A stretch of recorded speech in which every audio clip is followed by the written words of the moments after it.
8 of us go down to the beach, blankets and yoga mats in hand. We cross under street lamps and a bridge occupied by a dozen tabby cats. Arriving to a foggy pier, we lay out our mats in a circle. We adorn the center with tea lights, sage, a tarot deck, and crystals. 50 feet away from our circle, a green light illuminates the area. The largest moon of the year is somewhere in these clouds, but for now we only have this blinking green light at the end of the pier. Tonight in Fukuoka, Japan, we are having our first Moon Women's Circle on tour. Growing up, I was never a sorority girl. I was rarely a ladies' night out kind of girl, either. I had a few ride-or-die women in my life, but other than that, most of my friends were guys. Sitting in a circle of women never felt like a warm touch to me. Since I was a teenager, I'd learned that opening myself up to a group of women would end in an inevitable backlash. I'm a sensitive person, and I knew when I wasn't welcome or accepted, so, other than my core group of girlfriends and my husband, I've remained pretty guarded from groups of women to this day.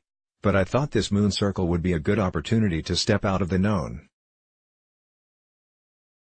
Because I've healed enough. Because I've read Women Who Run with the Wolves and Rise Sister Rise and practiced enough Kundalini to know there is power in the divine feminine. And because what better time to open myself up than now? I'm so glad I did. It triggered something positive in me, a connection.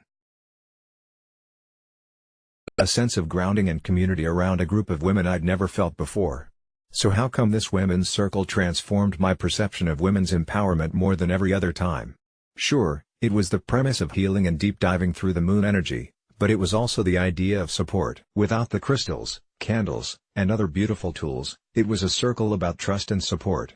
Why don't we support each other as women in our regular lives? Every day can be a sacred space just like a moon circle. We have the tools.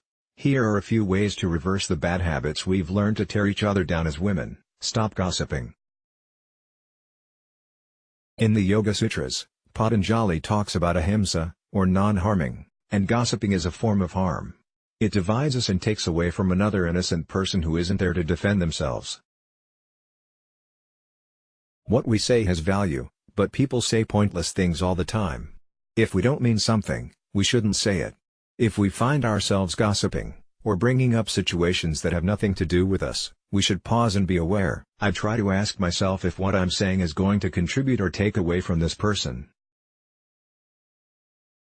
And does it have meaning to me? Why am I saying it? Check in. Old habits are hard to break. When another woman gets attention that I feel I deserve, my immediate reaction isn't always supportive. As hard as it is to admit, I still get a twitch of jealousy and inferiority every once in a while. What about me? Do I lose value now that they are doing well? Ego always wants to tell us that someone else is taking from us. But this is a lie. We have to step back and check in. Take a deep breath and acknowledge jealousy. Now how can I replace this with love? If we are the same, I would give myself love, so I can be happy for this woman. We are the same. Consistency. We all have a teenager self somewhere inside. A moody inner self that perks up when someone can benefit us, and who grows cold when that same person has no value to us. Other people are not here to convenience us. We cannot decide on a whim to be kind or cruel. If you want to destroy trust, try being reckless with other people. Try pulling their strings too many times. It's unfair. So we need to be consistent. Stop excluding other women. Glennon Doyle says that we should stand in a horseshoe shape rather than a circle. This leaves room for someone new to join the group. It's important to have a core group of friends, but I think it's even more important to make women's circles accessible. Real love and support does not discriminate. There is not room for snobbishness. If another woman is struggling, reach out. If someone is hurting, say something. Invite them in. Connection. After watching Heal, the documentary on Netflix, I learned that we are all energetically connected. So not only are we all the same, but we are all scientifically connected.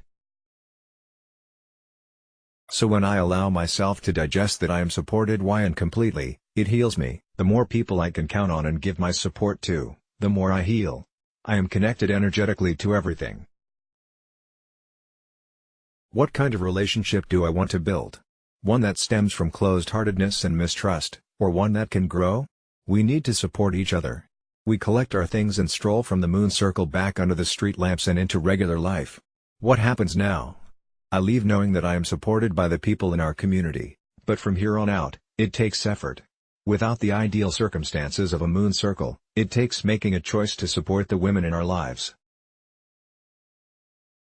It's so easy to feed into old habits, so we have to do the work on a daily basis. If you're someone who is still cautious about opening up to something like a moon circle, be brave and try something new. It can set precedent for how to carry each other in our regular lives.